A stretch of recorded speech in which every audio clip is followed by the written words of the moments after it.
Welcome to Leadership Rules, where we believe leadership isn't just a role, it's a way of life.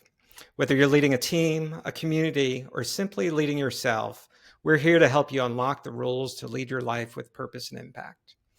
I'm Nick Caniglio, joined by my co-host, Marnie Stockman. Together, we co-authored Lead It Like Lasso, and we're thrilled to have Mary Lippitt with us as today's guest. So first, let me tell you how I first learned of Mary. When Nick and I first met, I was running customer success for an ed tech company. And the customer success team was charged with helping implement an assessment and analytics platform for large school systems. And anyone who works in a school system knows that that's a huge lift. And we organized the conversations that we had with schools around the Lippitt model of change management. So that's how I first came to hear of Dr. Mary Lippitt. But then when I dug in, I realized that this was really only the tip of the iceberg of conversations around you and your family, because of some of the organizational change management work comes from, uncle and father. So there's so much. And then you've built on that with so many new books, et cetera. You've been to organizations of all sizes. I just read your Fable Leadership, which again, great title. As a knitter, I appreciated that in so many ways. And honestly, when it came to an introduction, I barely knew where to start. So first, I want to welcome you, Mary, to the show. Thank you for joining us. It's my pleasure. Thank you. And we want to kick off with just some biscuits. We call them biscuits with the boss questions, just like Ted would. And we know you're a Ted Lasso fan. So that makes a lot more sense when folks come on that actually know Ted Lasso. So first concert, best concert. My first concert was Johnny Mathis, and my last concert was Jimmy Buffett. Oh, it's interesting when you said that. I thought, I wonder if she's going to say Jimmy Buffett. It just popped into my mind and you did. That's fantastic. Well, I'm back in Florida, partially because of the lifestyle. Yeah. Fantastic. So right. Go. Coffee or tea? Tea. Dog or cat? Oh, I'm sorry, both. We'll allow it. Check all the boxes. Leadership, more art or science? It's a blend, but I actually think that science informs leadership more. Ooh, I like that. That is a new answer to that question. Oh, so I very much like that. So now that we have that out of the way, would you give a proper introduction of yourself, please? Well, I've had a variety of positions that I think I've all learned from. I started off as a high school teacher. Oh, me too. I know. And then I worked for the county government, and we had 30,000 employees. And then I went to work for a defense manufacturer. And then I became a professor leading 2 master's programs. And then I became a consultant. Well, I was wondering why I was so nervous when I started this call. And I think you just nailed exactly why I am so accomplished. That is a lot. No, it's just inconsistent, but it was. Yeah. And an author of several yeah. books. Absolutely. So Marnie mentioned earlier about the when she was working through her the assessments and analytics project and the transformation that they were working. And a couple of years later, we were working together. And that's when she first introduced to me the notion, the Lippitt model of change management. And at the time, we had just gone through an acquisition and we were in the process of integrating 2 companies when really the result should have been 1 + 1 = 3. They were 2 really good companies coming together, but we were struggling and there was lots of mass confusion. I remember Marnie showing me the model of the 5 different elements, whether it's vision, skills, incentives, resources, action plan. And we were clearly, when she showed me that model, we were clearly missing vision, a vision that everybody was on board with. And she showed me that model and we were like, man, this makes so much sense. So we're just curious, since we have you on the call, how do you take the complex nature of change management and all the theory around it, and how did you create such a usable matrix and chart and model? We're just curious. Can you describe that? Yes, I learned from mistakes. it was really interesting. My father was in the field, and he did a huge project for the World Bank. It was many years, and it failed. And he actually wrote a book on why it failed. And then I've been in the business now for many decades, and I also started studying what was the blockage, what was the barrier. And I also realized that when I tried to coach people, coaching people takes some time for it to settle in, to become comfortable. But everyone is interested in action. So what I did was take a look at the actions that people had to take. We are an action-oriented society, and so it became a reflection on what had gone wrong and what are people most likely to accept. So I want to, something came to mind when you mentioned the action piece. What I really like about the model is that it allows you to admire the problem a bit, but not for days on end, which is where I think a lot of teams get stuck to before they either blindly go take some action because doing something feels like they're doing, like, I got to do something, Right. and they don't think through it, or they get mired in, again, admiring the problem, and they don't ever connect the dots. And what I love about the chart is it's really clear. What are you feeling? Confusion, anxiety, right? Like, okay, then let's go take action here. So I didn't mean to interrupt, but I just, that really, Nick and I often talk about when people are stuck, how do they take not just any action, but the right action? And I think that is a really clear way to spell it out for folks. So when exactly, so this is going back 10, 12 years ago that Marnie and I were talking about. Do you remember exactly when you came out with this model, Mary? I copyrighted it in 1987.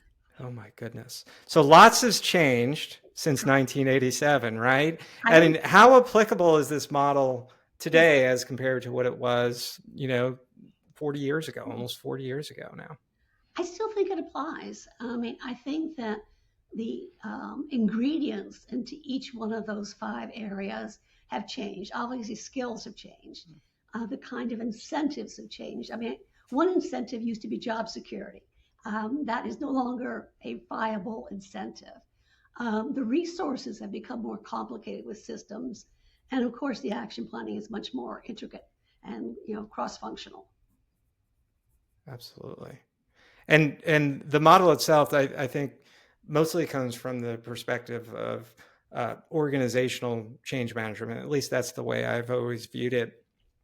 Have you ever seen somebody try to take this model and apply it for personal development individually? Sure. I mean, I think that everyone needs to have an idea of what they would like to accomplish. Whether it's selecting a job I want or an accomplishment, whether it's, building a house or whatever else. And then you need to have the skills to actually accomplish it.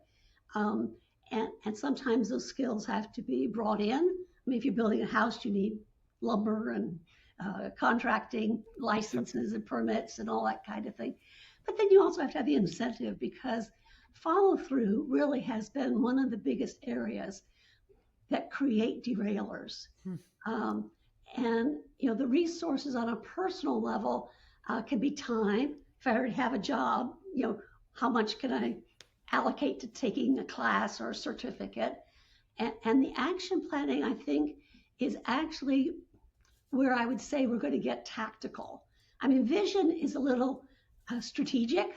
The skills, the incentives, the resources are a little operational. The action plan is the tactical piece. And if we don't plan it, it goes awry, particularly if we don't identify, the critical path in our action planning. So these are things that we do personally. I mean, we all know about a New Year's resolution, and it's made with great encouragement and a feeling of accomplishment. But the actual reality is most of them are gone by February because they don't have the action plan. So whether it's an organization or your personal life, you need to check and think through all 5 of these. It's funny. So my kids are 23 and 25, and this summer both of them ended up getting new jobs. And my son was really struggling with. He did not like the systems and structures in place of the organization that he worked for, and I do now remember thinking through, like, what is your problem? Are you confused? Are you anxious? What is the issue? And so I wonder, I'm now thinking I'm going to retroactively go back and look through the model with that lens and see, is that really what, now that I think about it, that might be what got us over the hump of, it came down to him really having to decide on his core values and a vision for what he wanted for himself in order to be able to say, like, yeah, this is not going to work for me because I know I want something different. So I find that super interesting.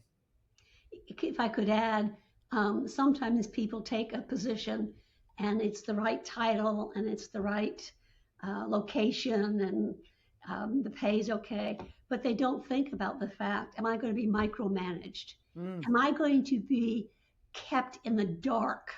There was somebody who wrote about mushroom management, where you just throw people in the dark and feed them something later on. But I see that with kids. I'm sorry, adults that don't understand that the culture of an organization or the management style of a leader is a critical aspect. And particularly if you're just working with a recruiter, you're not getting a good enough sense. And so, one of the things I say is, don't just take one interview. Make sure you go back and do a second interview so that you really get a sense of the culture of the organization or the unit you're working with. Yeah. Yeah, it's people don't quit a job, they quit a manager type of thing. Yep. And in his case, it wasn't the human that he worked for, but it's the management structure in place that wasn't going to change because it was a large organization. So speaking of organizations in an organizational context, I did just read Leadership, which so tell for the listeners that have not read it yet, what made you come up with the fable of leadership based on your background growing up? Well, first of all, I think that the minute we talk about change, we either react very positively or very negatively to it. And so I thought that the idea of presenting a fable would help people see the process without it becoming too personal. I mean, it was personal in the sense that you could associate with it, but it wasn't reflecting a specific company. It wasn't reflecting a specific leader. And I thought that that was a nice way to get people to understand that change is constantly happening and that we have to be proactive. I mean, I think that they used to call it the burning bridge or the burning platform, where everything was a crisis and we have to change because we're going to die. And I like the fable because it was more proactive. And I don't think that urgency as a whole is a way to gain support for change. Yeah, so panic is not a strategy. No. And I also wanted to share all the questions, because people look at one of the 5 components and they think, okay, I've done that. But there's a lot more to it. So what I put in the book were all the questions that should be asked. Yeah, and that alone, I'm picturing that folks now have posters of those questions up on their office wall so that they can say, right, they've got the inspirational poster followed by, like, now how are we going to get there by doing these things? And I think it's a good reminder that we have to share all 5 with everyone. Yeah. This is not something just for a change leader. This is helping people understand what the process is so they become comfortable with it and get on board. I think we all underestimate how important support is, because I once was working with somebody who says, I'm on the B team. And I had no idea what the P team was. He says, I'd be here when it starts. I'd be here when it ends. Oh, months. That kind of experience makes me a little bit more passive and not supportive.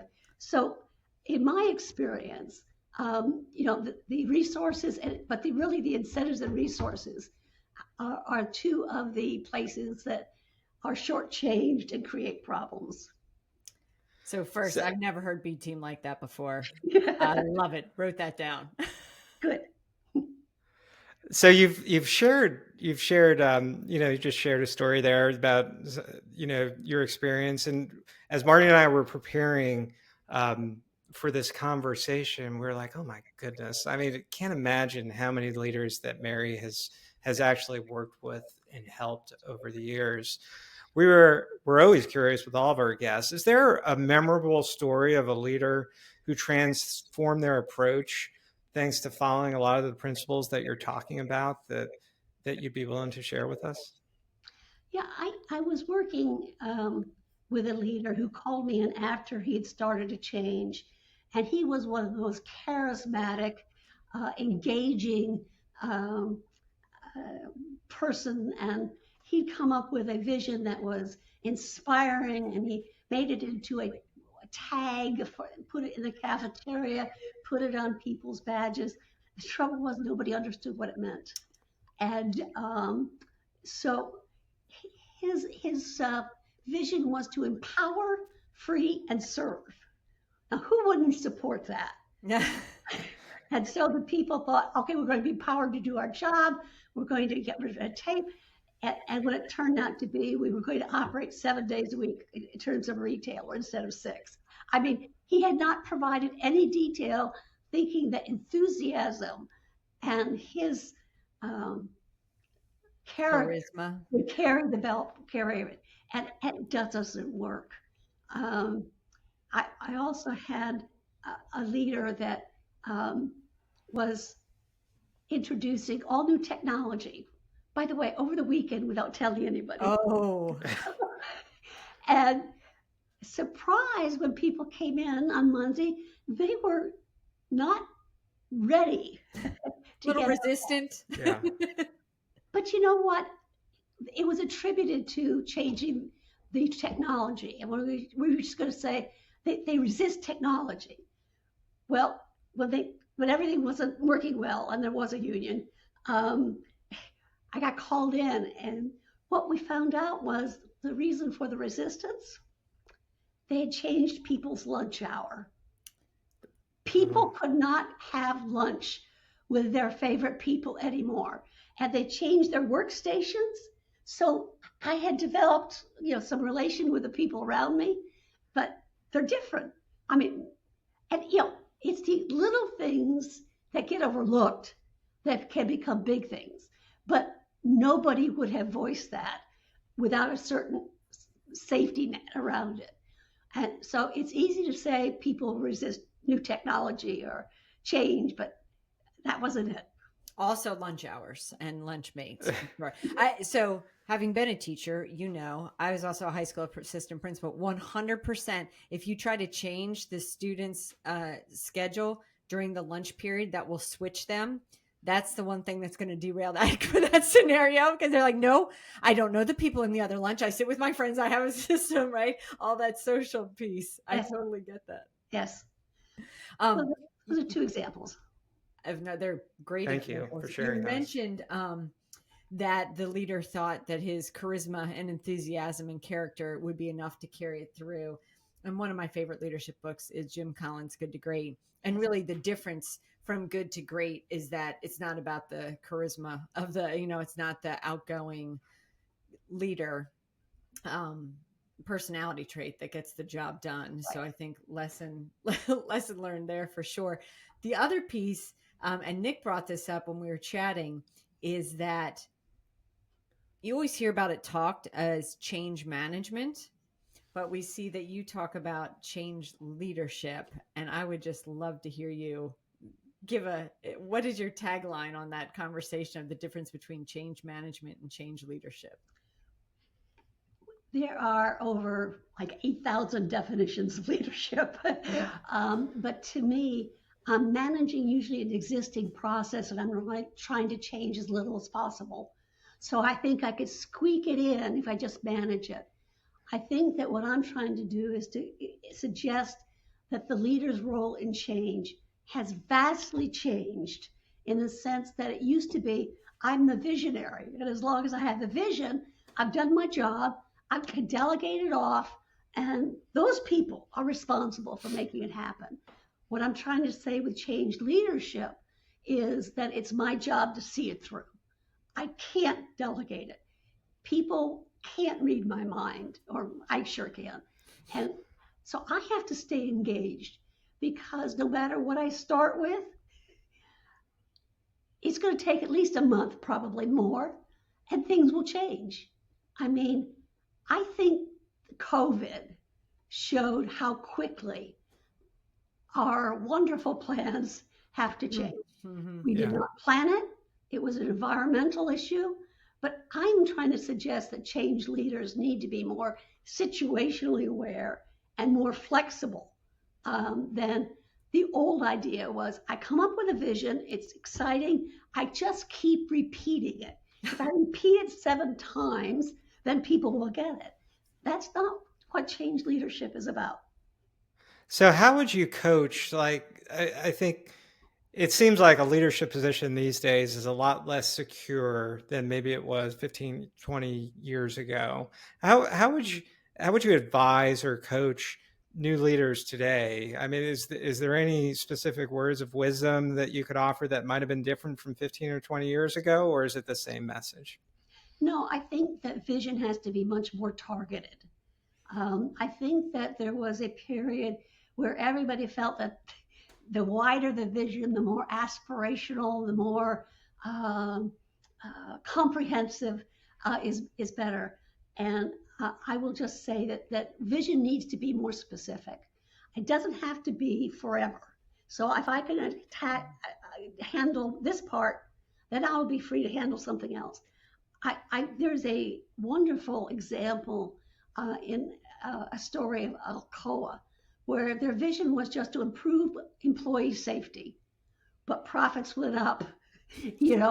Accidents obviously went down, morale went up, tenure went up.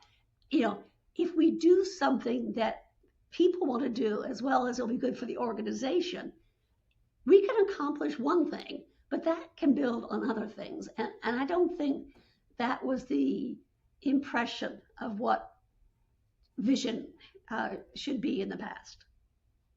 That reminds me, Nick and I are preparing for a presentation, and one of the Ted Lasso clips that we're using is, it's not about the wins and losses, it's about everybody becoming the best version of themselves, because we certainly learned that as everyone or every part of the organization becomes better, right? Rising tide lifts all ships, that you do get more wins and losses.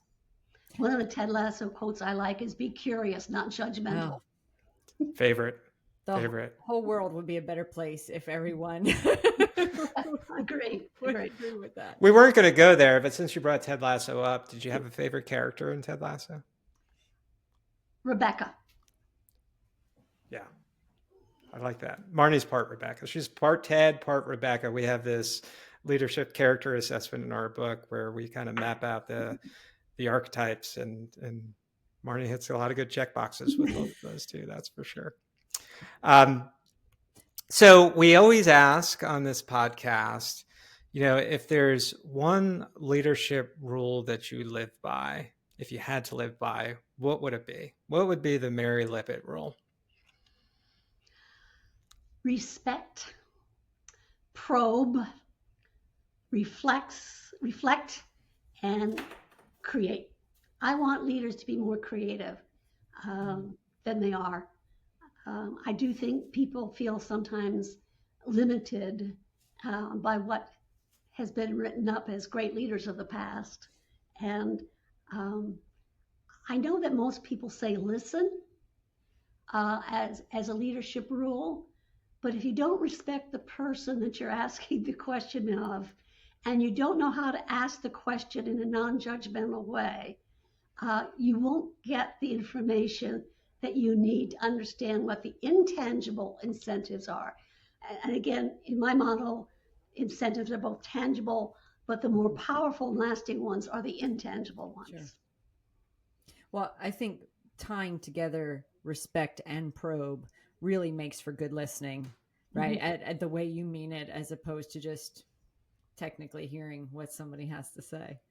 Yeah, I would also encourage someone after they respect and probe to take a step back and say, let me get back to you on that, so that I have time to really analyze it and decide what I could do to build a bridge or create a new option or make an adjustment of some kind. There is research that will show that the changes that succeed are those that make the big course corrections and make the modifications. As we've talked about in personal leadership, reflection is an important part of what we think folks need to look at internally, amongst themselves, as well. So I love that. So what is the best way for folks? So first, you have brilliant or blunder, and you have situational mindset. And I think I'm missing at least one more, but I feel like those were the two that I put in my cart of like, all right, I've got leadership done. So these are the next two I'm reading. Are there others I should read first? What would you recommend for me? The brilliant blunder and the situational mindsets developed out of people asking me, how do I get the vision right? And so I'll do a plug for leadership. Perfect. And people can also connect with me on LinkedIn. I'm Mary Lippitt. Yeah, that's how I found you. And I have to tell you, the first time I reached out to you, I was like, oh my gosh, she responded, right? And so I was, just so you know, I fangirled on LinkedIn and said, Nick, I think she might join us. So I was super excited when you said you would come to the podcast. We really appreciate having you. Oh, it's been so much fun. I just like working with people that are so attuned to things and have both a broad view as well as a, narrower, help me now kind of focus. Well, we super appreciate it. Our pleasure. Thank you so much, Mary. We really appreciate your time. Thank you.